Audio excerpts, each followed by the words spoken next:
Trong một bài viết trên blog cá nhân được đặt tên là Giữ Ký ức, tôi có kể câu chuyện học sinh phổ thông ở Đức học về tội ác của chế độ cộng sản lên người Do Thái như thế nào. Học sinh ở Đức học trong sách vở, học trong nhật ký của cô bé Anne Frank viết trong thời gian 2 năm phải trốn trong góc tủ, để rồi cuối cùng cũng bị bắt và rồi bị giết.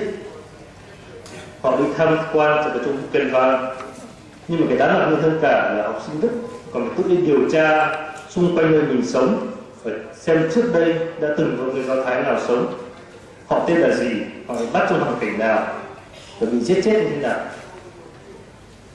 Làm như thế tuy rất là đau đớn, nhưng mà có đây để làm cho cái sự kiện lịch sử đó trở nên trải nghiệm gần gũi nhất. Một vài tháng sau khi viết bài này, tôi gặp nói chuyện với một nhiếp ảnh gia người Đức, thì ông ấy nói là người Đức phải làm như thế, vì nếu không thì họ sẽ phạm lại đúng một sai lầm khủng khiếp nhất của quá khứ. Giáo sư Hà Yêu Quái cũng bình luận như thế này: người Đức khôn thật, họ cho học sinh học thuộc bài lịch sử, dân tộc nào không làm điều đó chắc chắn học đi học lại nhiều lần, chưa học thuộc bài nào lịch sử thì bắt học lại bài đấy, và mỗi lần học để trả giá đắt hơn lần trước. Giá ở đây có thể là máu, chứ không phải chỉ là tiền những sinh viên để thi lại. Đã có những quan niệm sai lầm giáo dục muốn bỏ qua lý thuyết khoa học trước đây để đưa học sinh đến những lý thuyết tiên tiến nhất. Ở phương Tây, như năm 70, có trào lưu xây dựng lại toàn bộ giáo trình toán học theo cách trình bày hiện đại của nhóm Bugatti, nhưng kết quả của thí nghiệm đại trà này là không tốt. Cảm nhận chung của trình độ toán học của học sinh tốt nghiệp phổ thông là kém đi nhiều. Thì gần đây cái con lắc cực đoan bởi văng cái hướng ngược lại, người ta muốn lược đi khỏi chương trình tất cả những gì được coi là không cần thiết cho cuộc sống hàng ngày.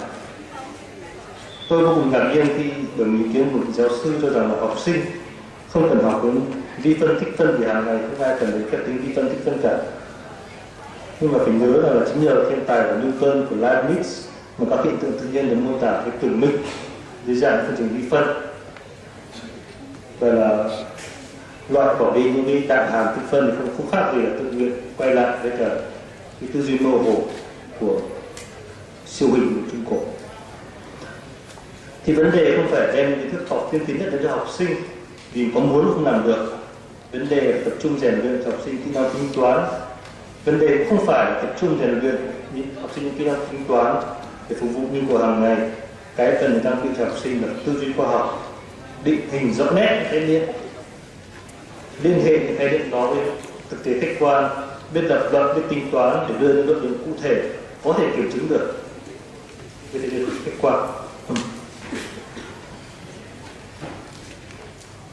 Còn một thuộc tính khác của một khoa học và sức sống là khả năng đem đến sự bất ngờ. Tình học Euclid không còn khả năng đem những phần bất ngờ nào nữa, và theo nghĩa này là môn khoa học chết. Nó chỉ còn là một trò chơi trí tuệ để học sinh rèn luyện khả năng suy luận logic. Ngược lại, khi mà Einstein nhận định rằng là cái tia sáng không uốn cong khi nó đi đến gần một cái vật thể với khối lượng lớn, từ những cái tính toán trong lý thuyết tương đối, thì đấy là một điều vô cùng bất ngờ, vì trong trong tư duy của chúng ta, đường thẳng chính là đường truyền của ánh sáng, mà ở đây theo tính toán của Einstein thì ánh sáng sẽ bị bẻ cong.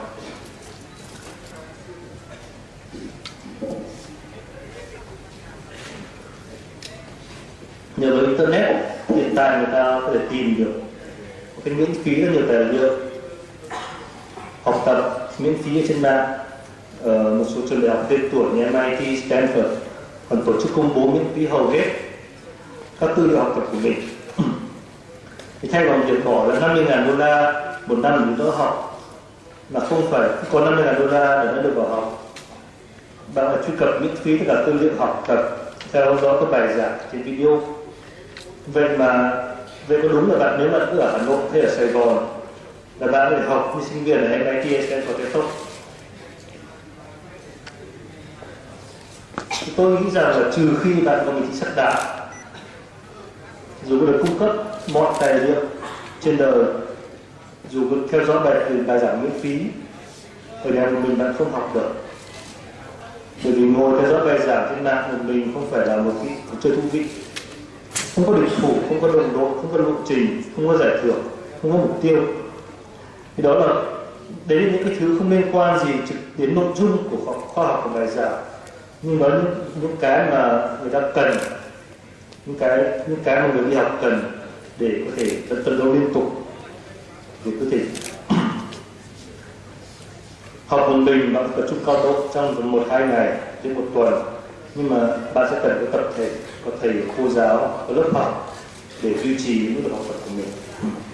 Thì gợi ý của tôi là tại sao các bạn không thể tổ chức cùng học với nhau theo giáo trình được cung cấp trên mạng? Tại sao phải dùng trực tiếp các bài giảng hay tư liệu học tập miễn phí thành trong những lớp chính khóa? Các thầy không nhất thiết phải giảng cả buổi nữa, mà có thể để cho sinh viên xem bài giảng trên mạng, có thể làm trước phục đề tiếng Việt, sau đó dành thời gian để giải thích thêm, trả lời những câu hỏi của sinh viên. Thậm chí có thể quay lại bài trước trong trường hợp mà cả người sinh viên không chưa hiểu rõ một số những khái niệm và hướng dẫn làm bài tập. Và cuối cùng là tổ chức một cái thi cử nghiêm túc. Tất nhiên là gợi ý rất là dễ đúng không? Mình làm thì khó hơn nhiều, nhưng tôi không tin là cái việc này không thể làm được. Và kinh phí tổ chức một lớp học như thế có lẽ không nhiều lắm nếu mà so sánh với việc học với kinh phí $50.000 một năm của MIT hay là Stanford.